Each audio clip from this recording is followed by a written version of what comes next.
Hello, everyone, and welcome again. This is Devin Murray with AttractMoreFamilies.com, and today I'm going to talk to you all a little bit about website designs for private schools, parochial schools, and even charter schools. We're going to talk just a little bit about why a website design matters and why you should be putting some thought into it, because it really does matter. It has a lot of effect onto how well your school does.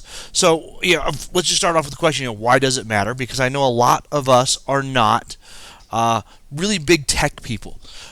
You all are educators. We're educators. We come from teaching people. We're not there always to build websites and stuff. So sometimes I think we forget how things change and how important stuff is. It's also, quite frankly, it's the old adage that we are not our customers. Our customers are generally a lot younger than us. A lot of them are a lot more tech savvy than us, so they really do care about the websites. And one of the big reasons is because today the majority of people start their searches online. A decade ago, you would start by looking in the paper, asking friends, asking your minister, your pastor. You would start with those people. Now, in today's age, everyone just starts online. They're going to type in private school or parochial school or Christian school into a search, into a Google, and see what comes up and see what happens. And from there, they're going to start their search. And really only after they've narrowed their search down to a couple of choices do they actually begin to reach out and contact people. And that includes you. So when they first go, there might be 4, 5, 6 options. I've seen some places that usually have 10 different private school options within an area for one family. And they're gonna narrow that down. They're going to look at the websites and some other review sites and stuff like that, and they're going to narrow it down to between 1 to 3 different places, and only then are they going to call and set up a tour or start asking questions, because they expect you to have those questions and those answers for them already on your website and provided. They're going to find the information they want. And if you don't have that information, or if you don't show up well with that information and make it easy for them to find the answers, they're just going to skip you by. They're just going to pass you by and move on to the next option, which might be a poorer fit for them, or a poorer program in general, poorer school in general. But they're not. But today's prospects, today's parents and prospects, are not willing to take the time to dig and try and find things. They expect it to be provided to them. It's a part of that entitlement theory, that they believe that they should just have their answers answered for them. And if you're not willing to do that, they'll move on. They would rather do that than put up with the pain of trying to dig and find stuff different. I'm going to say that your website is different. I know those of you that have known me for a while know how much I hate to say that you are not different, because everyone wants to say that their program is different, their school is different. But to some extent you're not, but to some extent you are, because your website is different in the fact that it's different from what a public school would need to provide, because you do need to sell people on enrolling with you. A public school does not need to be helpful. It does not need to be useful. They can be a bureaucracy and make it really, really hard for people to enroll, because it's a given that you're allowed to do that. You have to take the effort to make it easy for people, because it is harder for them to do it, and the default option is for them to not do anything. So you need to answer the question for these people of why they need to do business with you. Why should they choose a private school, a parochial school, over public school? You need to answer that question. And because of that, it requires a different layout for your website, and for the content needs to be different. It needs to be a little bit less of that bureaucracy and a little bit more flashy, and provide information quicker and easier than other websites, or than the public school's website will provide.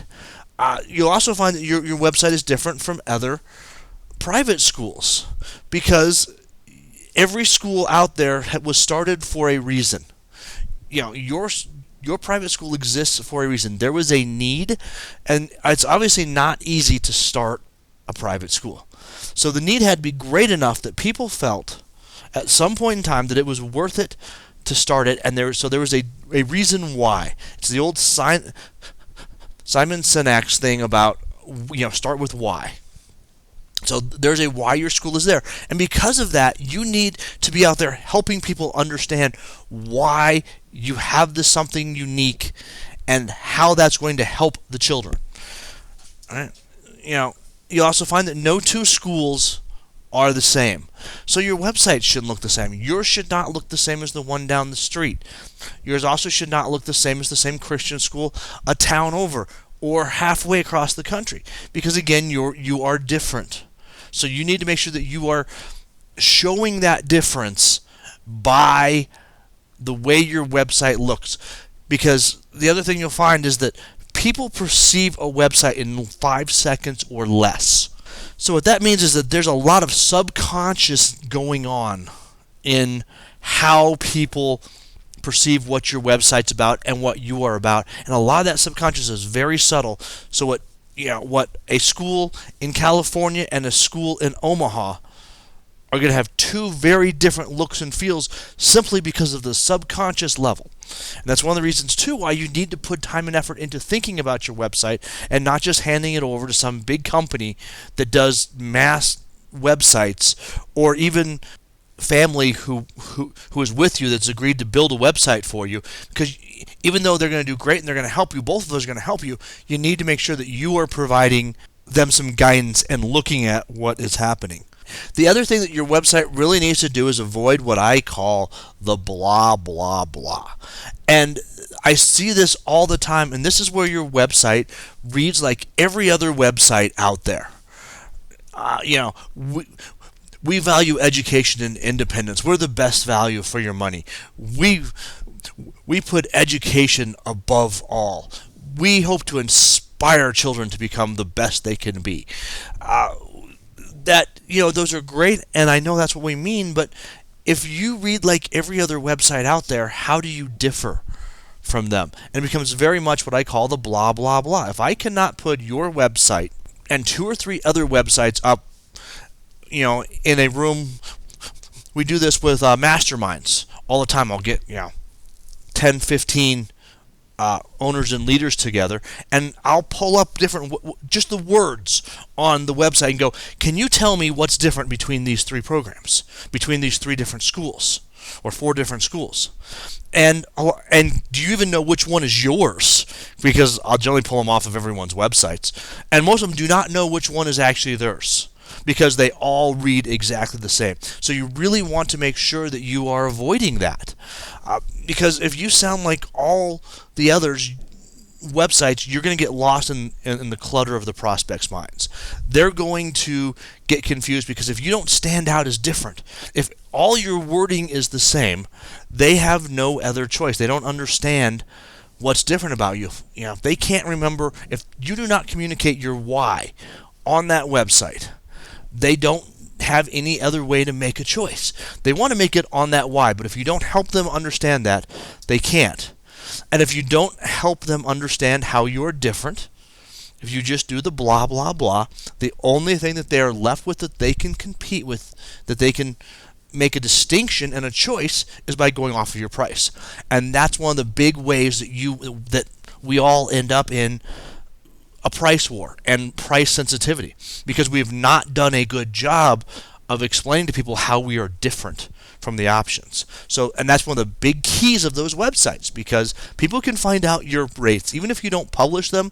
Trust me, they're on the line. They're on a website somewhere, and I can do a pretty quick search and find them. So if you're not helping people understand why you're different with your website, they're going to find the price, and that's one of the key things they're going to make the decision with when they come down to the 1 to 3. If your price is out of line, they're not going to work with you. So I hope you understand why your website's important. Now let's look at, your website should really have 4 key goals. And that's really it. If you meet these 4 key goals, the rest of it's pretty much we can work around it. We'll win in the battle of perception if we can win, if we have these 4 goals. So the first thing is we want to help people understand how we can solve their pain. We want to prove that you are the trusted authority. We want to provide a path to some list building, and we want to help the search engines understand what your website is about. Obviously, I'm going to go into a lot more detail in all of these, but I just wanted you to kind of understand the path that we were going. And these are really, if your website does these 4 things, you're going to win and you're going to have a good website. So first, let's talk about solving the pain that people have. People are coming to you with some kind of pain that they want solved, and it's enough pain that they finally decided they want to take action. They've been looking at a private school for a month, 6 months, a year, years. Sometimes you'll find people have been saying, we've been thinking about this for years, and we've just never pulled the trigger. It has never been quite enough pain for them. Right? People do things for 2 reasons, to gain pleasure or to avoid pain. And the avoiding pain is the biggest reason that people take these efforts, because it's going to take some effort for them to enroll in a private school. We understand that, right? So they're in some kind of a pain, and you need to make sure that you're explaining to them that you can solve that pain. Now, the pain could be that they want a religious education for their child, right? They're not happy with the parochial schools or with the basic public schools, because they are just not what they want. Maybe they want a military education for their child. Their child needs some more discipline, or they grew up with that discipline and feel that it's important. It could be that the public schools are just so bad that they want to get out of them because it's dangerous and it's not safe for the child there. Or it could also be another private school that's so bad that they want to get out of. You can also find that the child might have special needs or hopes, and if so, you need to make sure that you are communicating that to them. As an example of that, there's a school in Park City, Utah, that specializes in working with kids who want to be professional winter athletes. Obviously, Park City, Utah is where the Winter Olympics were, the Salt Lake City Winter Games. A lot of their events were actually held out of Park City, so there's all the race courses. There's also a lot of Olympic training there. So this school actually caters to that group. Now, kids that want to be Olympic winter sports athletes, their winters are busy. That's when they're training 8-10 hours a day. They're traveling all over the world for competitions. So what this school has done is it changed their school year around so that instead of having summer off like most of us do, they have winter off, or a much lighter load in winter, such that they can allow their athletes to go train and do what they need to do. So they really needed to work and communicate that very clearly on their website, that this is why we exist. We're not for a normal student. We're more for the student who wants the winters off. Now, there are some kids there that are not out to be athletes but just want to ski and stuff, or whose parents want them to ski and stuff. So that does happen. But you need to make sure that you are communicating and showing people how you're going to solve that pain, and it's really done in your wording. And your website needs to explain this quickly and often. Again, people are perceiving your website in 5 seconds or less. You need to start within that 5 seconds, within the first glimpse of the page that they get, that you are going to be able to help them. And you want to let visitors know that you understand their problems and can help. You want them to be thinking to themselves, I never knew someone else understood how I felt. Right? You know why your parents are coming to you.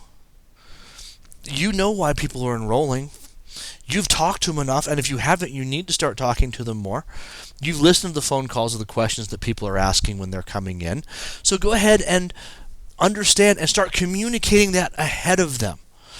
Make sure that they understand that you understand the pain they're in, that you understand it, and that you can help them solve it.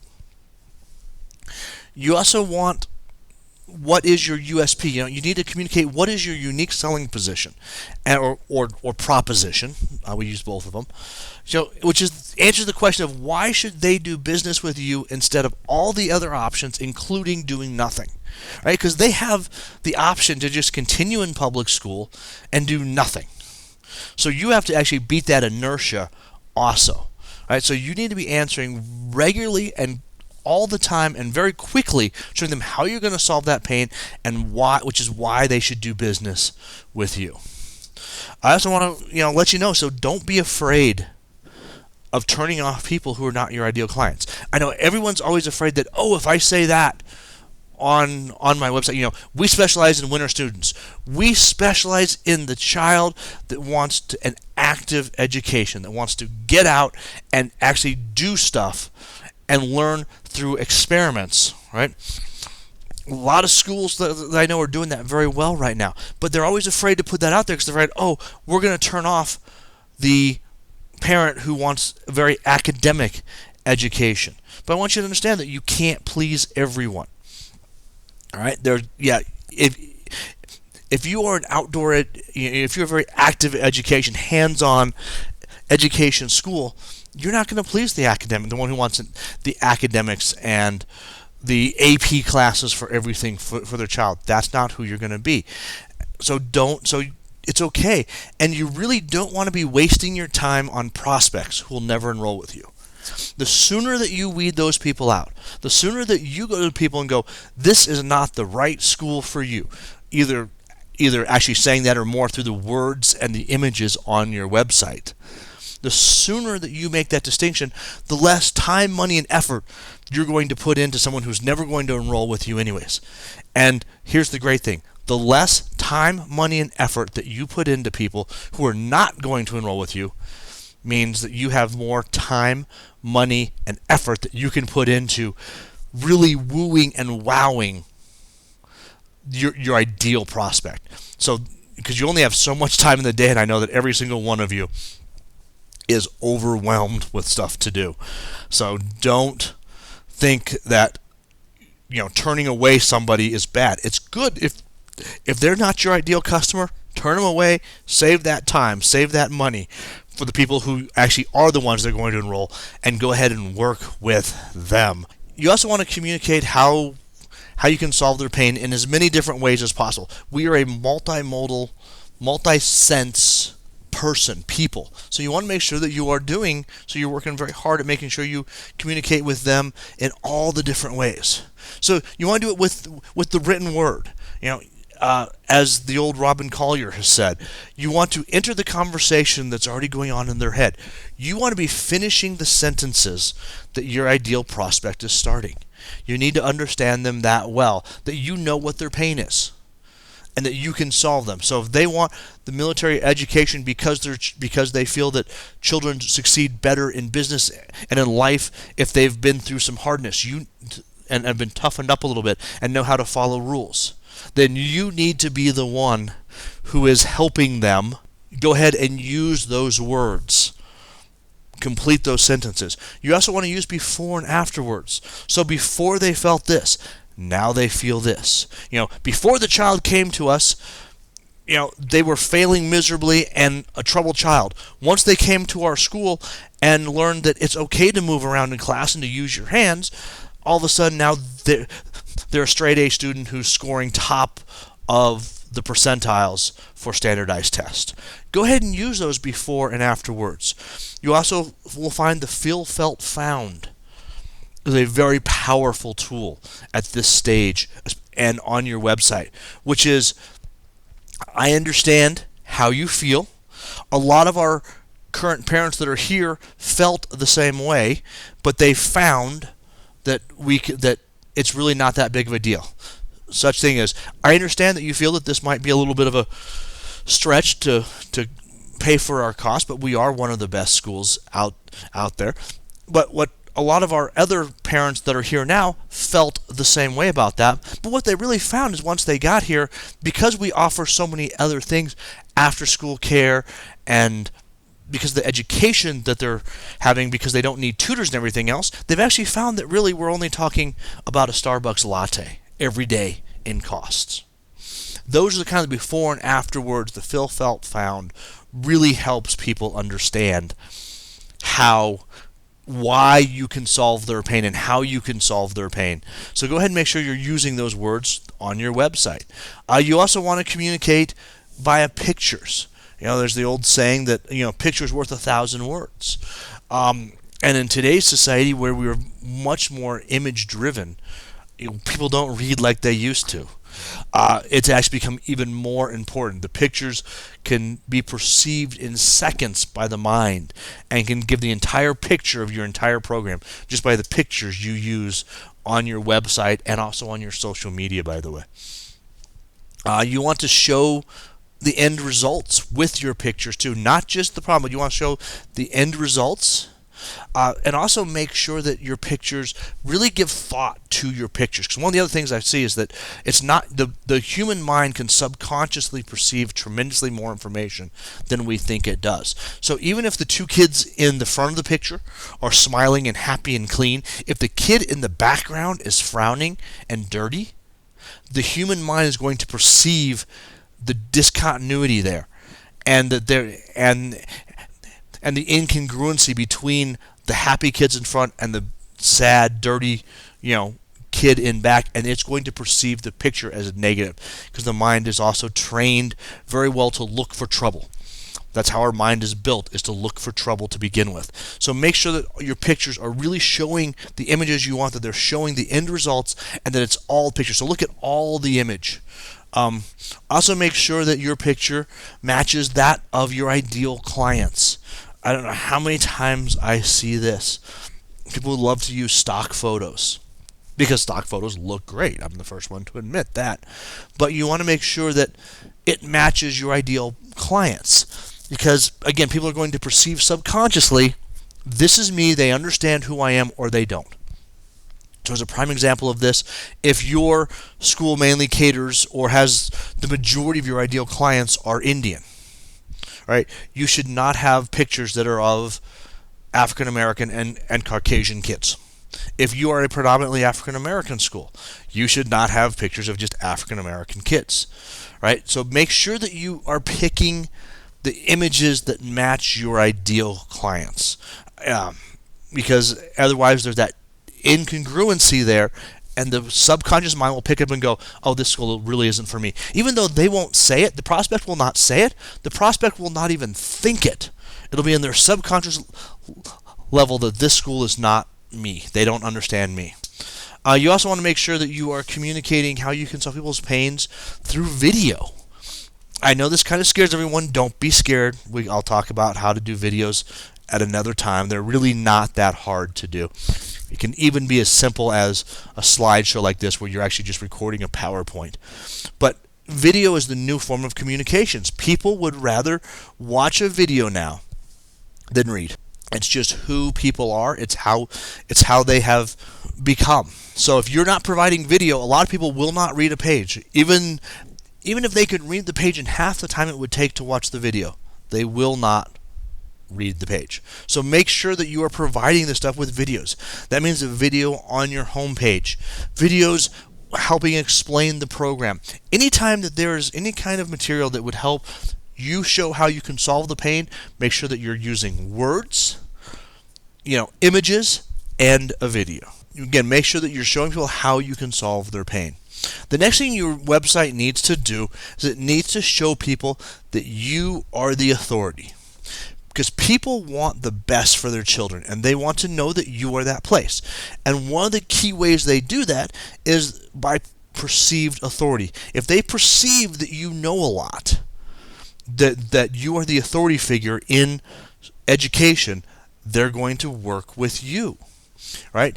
So help prospects understand that you are the expert on education, because you are and you should be.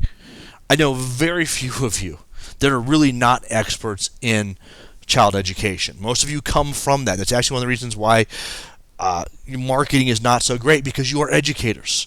You love the children. You love helping the children. You love watching them grow, right? You are an expert on how to make them grow, how to make them better.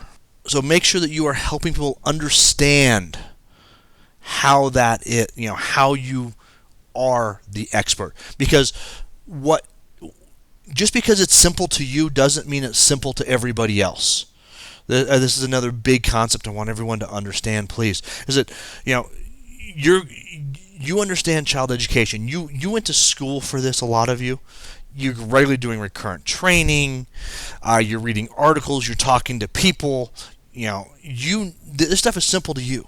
To everybody else, it's not. You know, to the average parent, this stuff is black magic, and how it all works and the fact that children learn is just absolutely amazing to a lot of people. I always relate this to a brain surgeon. To you and me, doing brain surgery is just mystical. How on earth anyone can cut open someone's head and make it all work is absolutely beyond me. However, I have a friend that is a brain surgeon, and to him, it's just another day at the office. To him, it's just a fun little day. He goes in, he does it, he loves what he does.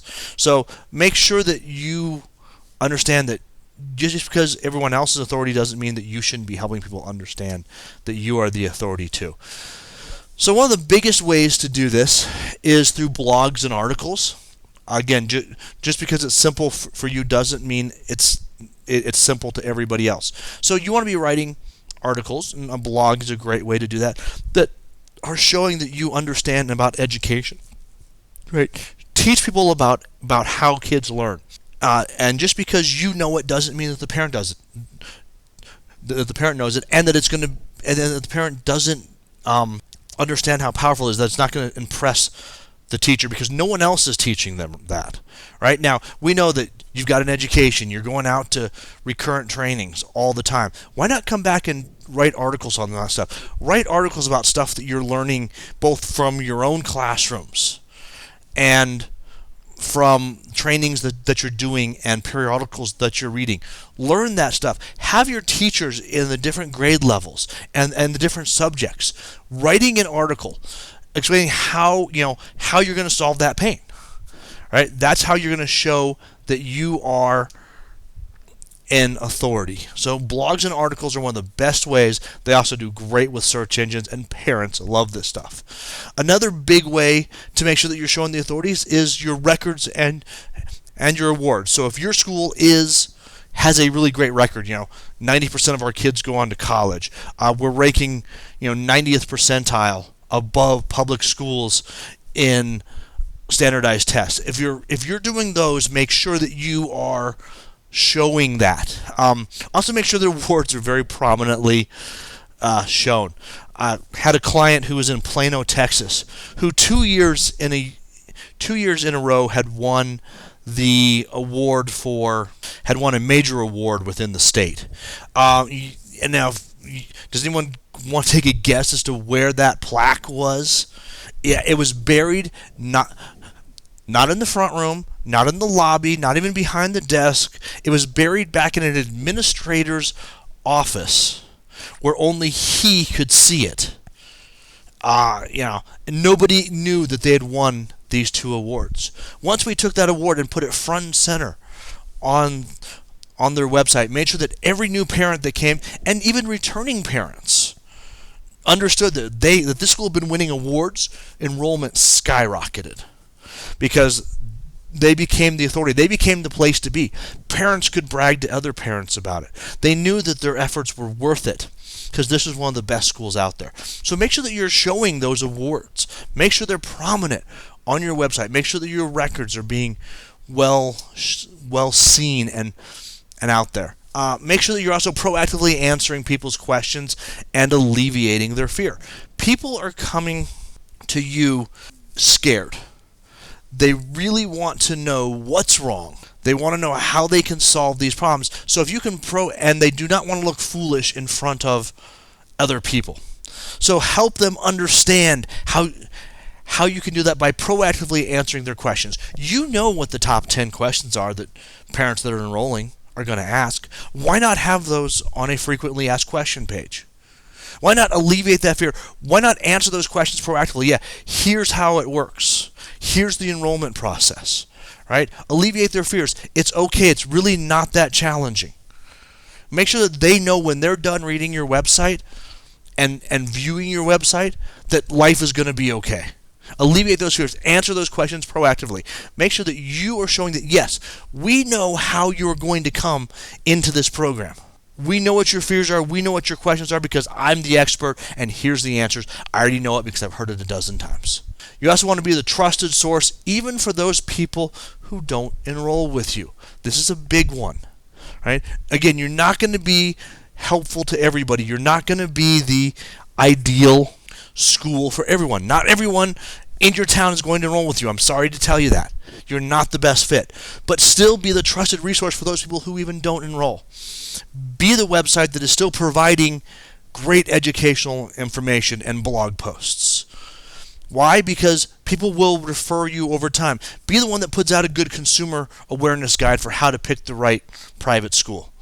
Be the one that provides a good checklist that helps people understand what to look for in a private school. I've heard more than once someone enrolls at a school. Jill enrolls her kid at a school, and they go, "How'd you find out about us?" "Well, I was talking to my neighbor, Jane, and you're like, "Well, Jane isn't enrolled here." She's like, "Yeah, I know, but Jane's a good Jewish girl, and she wanted her family, and you're not. That's not what your school is. But for me, your Christian education was exactly what I wanted." And those two had talked over drinks, over dinner, over walking the dogs. They talked, and she said, "Hey, here's this great school." You'll also find if you're the trusted resource, you can get the child care centers to start referring you, because they can say, "Hey, we specialize in the younger child. If you're looking for information about how as your child ages, here's a great website with lots of educational information. It's going to show you, these guys are the authority on that. Go check them out." Yeah, go ahead and go to them. You can actually commingle and help each other out. All right, so now that you've been the authority, the third step that you need your website to do is you need to help it build a list. And I know this kind of scares a lot of people, so don't be worried about it. But you want to be in control of communications. You want to be able to reach out to the prospects when you need them. If all that you're doing is hoping that people will come to your website when you have an opening, you're going to have some really low enrollment. So you want to be able to reach out to people when you have those enrollments. You don't want to hope that someone that came in February is going to know to come back in May to do the enrollment process. You want to make sure too that if you have a family that leaves because they get transferred, that you have a way to communicate out to people that yes, we can take you, and here's a process by which we can take you. So you want to be in control of that communication. You want to be a two-way, or you want to be able to push communications out as you want. Now, to do this, you obviously have to give the prospect a reason to give you their contact information, right? And you want an offer in exchange for their contact information that has greater perceived value than their privacy. Obviously, they're going to give up a little bit of their privacy when they give you their contact information, whether it be name, email, phone number, whatever. What you give them has to be perceived as a higher and greater value than that little bit of privacy that they're giving up. Obviously, this is less of an issue in today's society, where people will join on Facebook and provide all sorts of information. So I'm finding a lot less people are concerned, but you still do have to be aware. You can't just go, "Hey, join our newsletter so we can spam you." That's not going to work. You need to give them something that has a higher perceived value than their privacy, than their email address. Some of the great things for this are consumer awareness guides. Here's the consumer awareness guide to finding a great private school, or a great private school in California. It's all, those are tremendous because it has high perceived value. So do checklists. Here's what to look for in a school. What is the classroom size? Are all the teachers certified? Are all the substitute teachers certified and current? You also want it to be information that they can't find easily on the web. So what you're providing, you don't want it to be the number 2 choice on Google. You want to be something that's buried, that you know as the expert. People also love those insider secrets and knowledge. So the insider secret to choosing the right private school for you. These are also a lot of times done great by being the frequently asked questions and the should ask questions. So make sure that you are providing something that has higher perceived value. And you want this to be on every page of your website, not just your home page, right? Because you do not know what page people are going to first arrive on your website, or when they're going to finally become comfortable giving you their contact information. Yeah, only 80% of traffic on to your website ends up on the homepage, which is great, but it also means that 20% of that traffic is landing up on other pages. The most common of those is your blog posts and your faculty pages, faculty teacher page. Why Google loves those? I think it's because we use the right wordings when we start talking about the certifications of teachers. Again, this goes back a little bit to that authority. People want authority, and Google knows this. And when you start listing what degrees your teachers have and their tenure and where they went to school, that all of a sudden becomes very powerful. So a lot of people end up on those pages. The other thing is you don't know when someone's going to feel comfortable when someone first lands on your website, they see it's very salesy. They're not ready to give that information. They then read one article. They then read two articles. Finally, at the bottom of that third article, there's a line that says, "Hey, would you like our consumer awareness guide?" And they're finally willing to say, "Yes, let's go ahead and do that." So that's why you need to have these opt-ins. You need to have this list building tool on every single page, because you don't know when or where. And if you only put it on your home page, you're missing a lot of opportunities. So you want to make sure you provide multiple options on each page too. Obviously, I like graphics, just a text opt-in box. You want something above the fold in every full scroll down. I find that sidebars and tops are great places for these. And you also want to make sure that there's one at the end of the page. So when someone scrolls bottom of the page, having read a full article or all about your teacher, there's a place there for them to go ahead and get your irresistible free offer, your list building tool, without needing to scroll all the way back up to the top, because a lot of them won't. Once they've read the article, if there's nothing else to do, if there's no other articles that the bottom of the page is leading them to, they're going to hit the back button and leave. That's just kind of the way it is. So you want to make sure that you have this information all the way across website. So now the fourth thing that you really want your website to do is you want it to help the search engines to understand what your website is about. Right? Help Google. Google obviously being the 800-pound gorilla, but there's Yahoo, there's Bing, there's some other ones out there too. But you want to make sure that you help them understand, because the more that you help the website, the search engines, the better that they can make your website appear to your ideal customer. If they when the search engines understand what you are about, they can provide that answer better to the people who are searching. Remember, the search engines are there about people who have a pain, who have a problem that they want solved. And the search engines are trying to do their best to figure out how to solve that problem. And quite frankly, they do a very good job of it. But the more that you help that search engine understand what problems you're going to solve, the better that they can display you in those search results. Now, a lot of this is done by using the right words. Okay, search engines look at all the words that you use on your website to determine what your website is about. They don't go to your website and they don't do the whole thing. They actually just read the coding in the background. They use the words, they figure out what words you are using, and that's how they understand how you can solve the problems. So if you look at that, so imagine, a private school is going to use different words than an auto mechanic. And that's how they figure out, this is a private school, this is a Christian school, this is a parochial school, this is a charter school, this is an auto mechanic. They also figure out, this is a domestic auto mechanic, this is an auto mechanic who works only on Porsches. They figure that out just by the words that you use on your page. You'll also find that a Christian school and a Jewish school are and a synagogue school are going to use different words. And the search engines use those words to determine what kind of search results, what kind of problem they can help people solve. The other thing with the right words is use the words that the prospects are using, not your words and lingo. Because again, they're the ones who are searching for the problems. So it's all about them. So always try and make sure that you avoid the teacher and the administrator speak, as I say. I know that we love to call private schools and we're paid education and we're a Christian, we're a faith-based school. If those are not the words that when someone calls in and says, "Why are you here?" "Oh, because I'm looking for, Christian school for my son."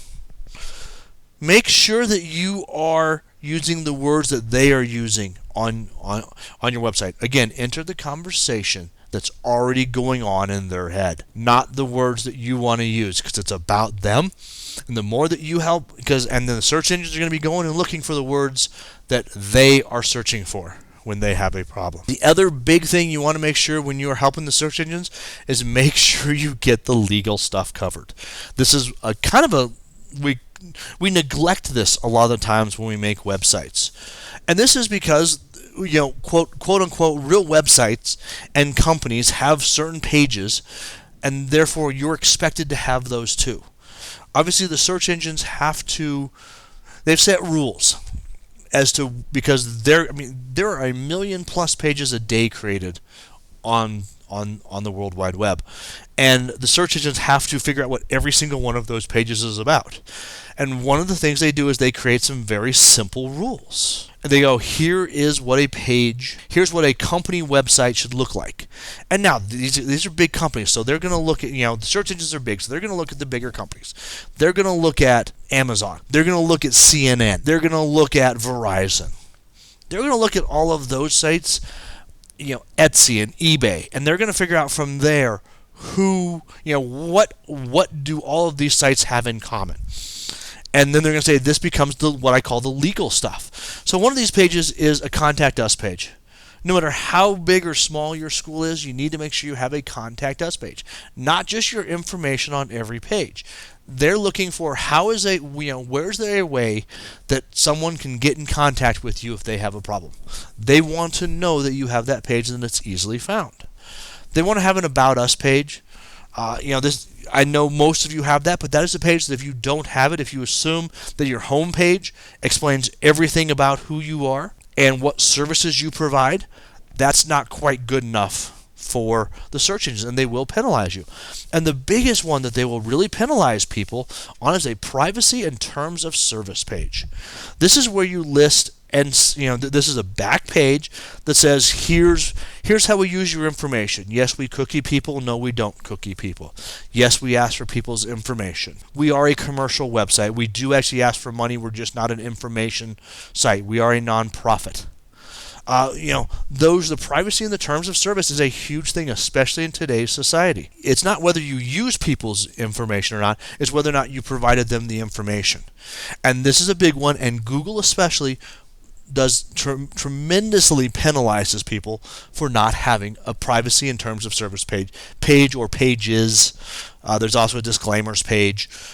Generally, I wrap them into one page, privacy and terms of service for schools. I figured that's enough. But I've seen several different occasions where we have moved a website up 2 to 3 pages of search results. So 20 to 30 results up just by adding the privacy and the terms of service page. Because Google was penalizing them that much. So make sure that you have that. All right, now everyone just take a deep breath and don't panic. All right, I know I put a lot of stuff in there. I know some of this is technical stuff that you're going to need to probably work with your web developer or your marketing team on. That's okay. And some of this you just need to put some thought into. Put some thought into the words you're using. Put your thought into, hey, maybe we should start writing a blog article. Hey, let's start having twice a week, let's write an article, right? That's 100 articles a year. That's not that hard. Or write one a week. That's 50 a year. Obviously, I'm giving you 2 weeks off. Don't panic. It's okay. Just put some thought into it. And yeah, some of it's going to take some technical stuff. And feel free to talk to your web guys about it, your marketing and your tech people. If you are not going to be doing a whole new website, right, the simple way to take care of this is take one page a week and make the changes. Look at it and go, okay, most websites are somewhere between 10 and 40 pages. So within a year, you fix all of these problems. Generally within 2 months, within a quarter, you've got about everything that really needs fixed. Because most of you are around 15 pages. And even if you're only doing it on paper, if you're just going through and saying, hey, on this page, here's what I would like changed, and then putting them together and once a quarter handing them over to your IT team to go ahead and fix that, or the parent that's doing it, or your webmaster. And with that, then obviously just pick the most important pages and go from there. Obviously, the most important page would be your homepage. Make sure that you deal with that one first, and then go to the pages that talk about your different programs, your different levels, and what the enrollment process is. If you have access to your analytics on the website, I generally go through, I do the home page first, and then I look at which pages get the most traffic. And I figure if that's a good indication, whatever page gets the second most traffic, I do that one next. Which one gets the third most, I do that one next.